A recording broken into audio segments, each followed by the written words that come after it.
में कितनी ताकत होती है, लेकिन जितना प्रेम आप चाहते हो ना, पहले उतना देना सीखो तो मिलता है।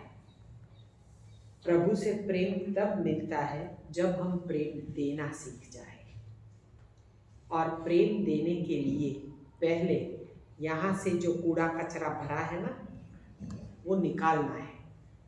इसके जरिए सही आहार देके हम इसको वॉश करेंगे तो अपने आप विचार बदल जाएंगे, अपने आप वाणी बदल जाएगी, क्योंकि ये सब कनेक्टेड होता है। जैसा आहार वैसा विचार, जैसा विचार वैसी वाणी, जैसी वाणी वैसा बर्तन। तो ये सब एक दूसरे से जुड़े हुए हैं। यहाँ पे किसी किसी को ऐसा है कि एसी चाहिए। ऐसा कहते थे कि घर पे हमें एसी की आदत है, लेकिन आहार का प्रभाव आप देखना, आज का दिन जाने दो, कल से किसी को एसी की भी जरूरत नहीं पड़ेगी, क्योंकि ये पहला दिन ही होता है। क्योंकि आप जो खा पी के आए हो उसका असर रहता है ना। आपका 3 बार एनीमा होगा ना, ये असर चला जाएगा अपने आप, क्योंकि ये आहार का प्रभाव है। आप बिना पंखा के भी बैठ पाओगे, आप देखना, क्योंकि आपको गर्मी ही नहीं लगेगी। आहार हमारे जीवन में उसका प्रभुत्व क्या है, उसका आध्यात्म क्या है, ये आपको जब स्वयं आप अनुभव करोगे तब पता चलेगा। साधना का पहला स्टेप है तप। तप, सेवा और सुमिरन, त्रिसूत्री साधना है ना, ये पहला कदम है तप। तप करना यानी केवल सुबह की चाय छोड़ना नहीं, वरना लोग क्या बोलते पता है, चाय छोड़ दी यानी सब कुछ छोड़ दिया। लेकिन वो छोड़ने के बाद आप क्या कुछ अपनाने वाले हो। आज किसी किसी की पहली बार चाय छूटी है, उसमें से कुछ लोगों का पता चल रहा है, और कोई लोग बेचारे मुश्किल से बैठे हैं।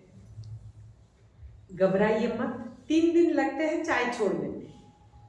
3 दिन थोड़ी सी तकलीफ होगी, लेकिन किसके लिए? अपने लिए ना।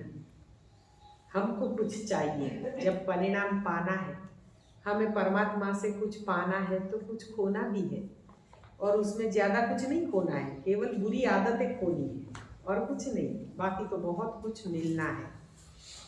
तो जब आपको परमात्मा से कुछ पाना है तो पहले हमें चाय छोड़नी है। चाय आपने छोड़ दी, बस अब परमात्मा को आना ही होगा, क्योंकि आपने अपनी मनपसंद चीज छोड़ दी। पता है, कुछ उम्र होने के बाद जब हम कुछ ऐसे कथा में जाते हैं या किसी सत्संग में जाते हैं तो अपनी प्रिय चीज छोड़ के आते हैं। वहाँ पे हवन वगैरह होता है ना, उसमें हम हमारी प्रिय चीज छोड़ के आते हैं। तो बस अब आपको ये समझो आपका सेवा यज्ञ है, और ये सेवा यज्ञ में आपको अपने आपकी जो सबसे मनपसंद चीज है चाय, वो छोड़ दी, उसकी आहुति दे दो जीवन भर के लिए। अब आपके रोग नहीं आएंगे। केवल चाय छोड़ने को कहाँ कह रहे हैं? चाय छोड़ दी यानी ऐसा नहीं कि दुनिया छोड़ दी। आपने चाय छोड़ी है, उसके बाद में आपको इतना कुछ अमृत मिलने वाला है कि पूछो ही मत। यहाँ पे हम आपको तपश्चर्या करवाएंगे कि कुछ भी नहीं देंगे, लेकिन फिर आप जब आप अपना अंगूर का ये कल्प पूर्ण कर लो, उसके बाद जब आपको आवश्यकता लगे कि नहीं हमें कुछ गर्म पीना है, तो आप काढ़ा पी सकते हैं।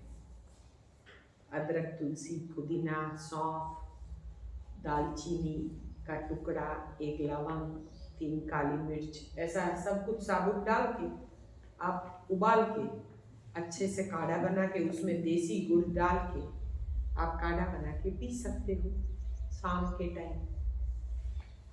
शाम की आपका चाय का वक्त हो 4-5 बजे का, तब आप ऐसा पी सकते हैं, या कभी रात में कभी गर्म पीने की इच्छा हो तो पी सकते हैं। लेकिन ये सब चीज़ों की आदत मत डालना कि नहीं काढ़ा तो मुझे चाहिए ही। आदत किसी भी किस्म की इंसान को नहीं होनी चाहिए कि इसके बगैर नहीं चले, हमें तो वो चीज़ चाहिए ही। ऐसा क्यों? समझो आप प्रभु के दरबार में हो।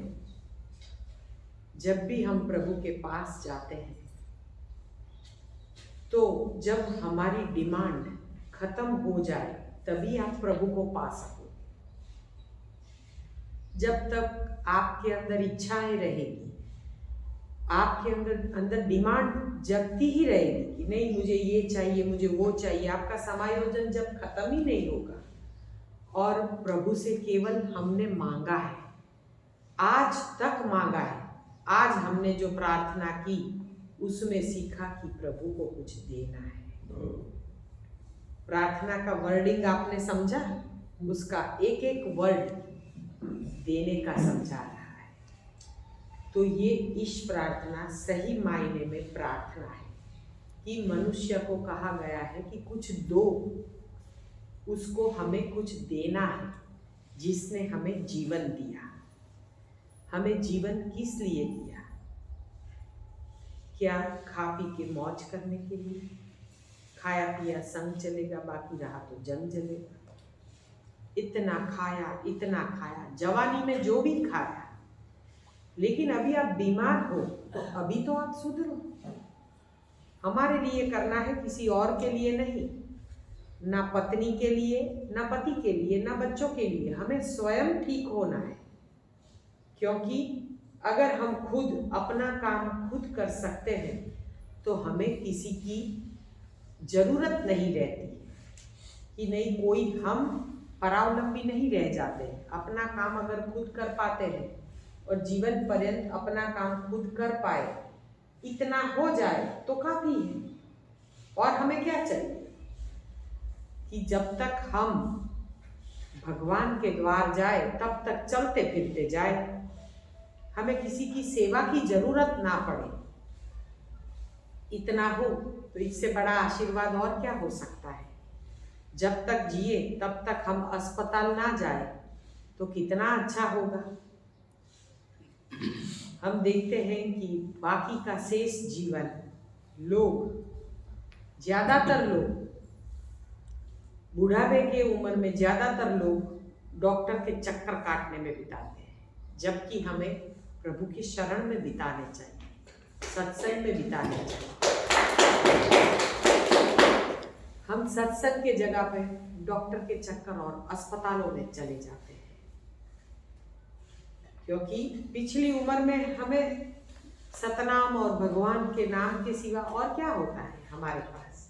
यही तो होता है कि हम सद्गुरु का नाम ले, भगवान का नाम ले, भगवान की प्रार्थना करें, मेडिटेशन करें, ध्यान करें, प्राणायाम, योग, जो भी आप चाहते हो। लेकिन पिछली उम्र हमारी प्रभु कार्य में जानी चाहिए, और हमारी जाती है ज़्यादातर अस्पताल और रोगों के पीछे, क्योंकि हम स्वयं जब हम ठीक ही नहीं रहते हैं, कभी कोई ना कोई फरियाद ही चालू रहती है हमारी, तो हमारे अंदर कोई रोग ना रहे, इसके लिए हमें हमारे गुरुजी ने मध्यम मार्ग सिखाया है।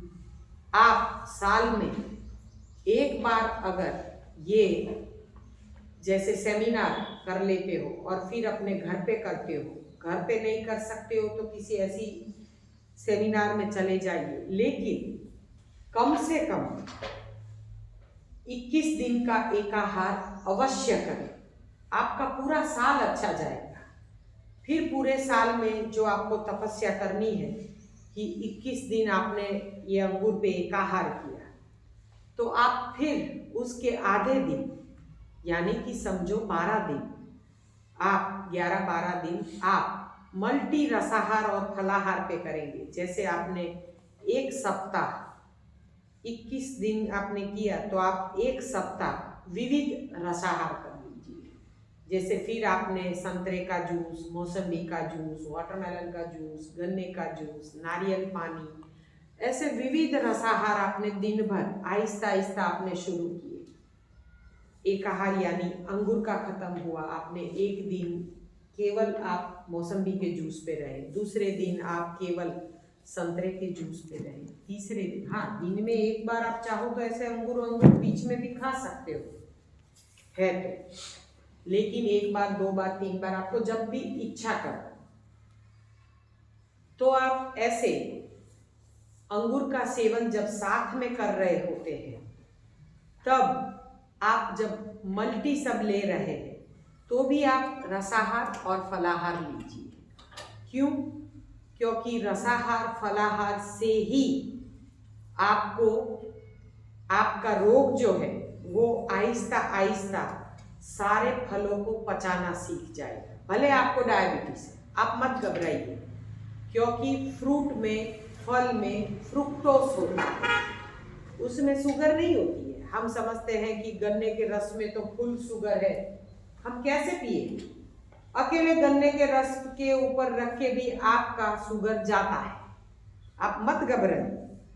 अगले सेमिनार में हमारे सुलोचना आंटी आए थे, उनको शुगर था, बहुत घबरा रहे थे कैसे पिए। अरे हमने कहा पियो ना, पेट भर के पियो, कुछ नहीं होगा, और शुगर गया। अभी तक कोई दवाई नहीं ली। 1 साल हो गया। 1 साल हो गया ना। 3 मार्च को पिछले सेमिनार में आए थे। भी नहीं, हाँ थायराइड भी नहीं, बीपी का भी नहीं खाया। हाँ, मेन स्पाइन का ऑपरेशन होने वाला था मेरा। हाँ वो भी अच्छा है, पावा, कोई दर्द नहीं, कुछ नहीं है। देखो कितने रोग गए, बीपी, डायबिटीज, कोलेस्ट्रॉल था, कोलेस्ट्रॉल, थायराइड और स्पाइन का ऑपरेशन, पाँव का बहुत दर्द है। 15 पाँव में भी उनको पहले खींचाव दर्द रहता था, साइटिका गया सब कुछ। यानी कि अभी सुलोचना आंटी कोई भी दवाई नहीं ले रहे हैं, लेकिन उनके मन में केवल उनके देवता रहते हैं, यानी कि पति देव। हर सती और हर पतिव्रता स्त्री के मन में उसके पति और उसका परिवार रहता है। ये भी हमारी एक ऐसी ही माता है जिनके मन में केवल वो चाहते बस हमारे पति जी को ठीक हो जाए, हमारे पति देव ठीक हो जाए। तो उनके लिए वो सेमिनार करने आए थे और उन्होंने अपना लिया और उनके सारे दर्द चले गए, और इस बार वो अपने देवता को लेके आए, है ना, क्योंकि उनके परमेश्वर वो है, वो उनके लिए कुछ भी करने के लिए तैयार है। बोलती है बस मेरे पति देव को आप ठीक कर दो और मुझे कुछ नहीं चाहिए। और अभी उनकी तबीयत भी काफी अच्छी ही है, लेकिन वो भी अगर ये कल्प कर ले तो वो हमेशा के लिए दर्द रहित और दवा रहित जीवन जिए। और ये कल्प कहाँ तक? जहाँ तक ऑर्गेनिक अंगूर मिलते हैं तब तक। फिर विविध फलाहार, रसाहार, उसके बाद हम आपको अपक्व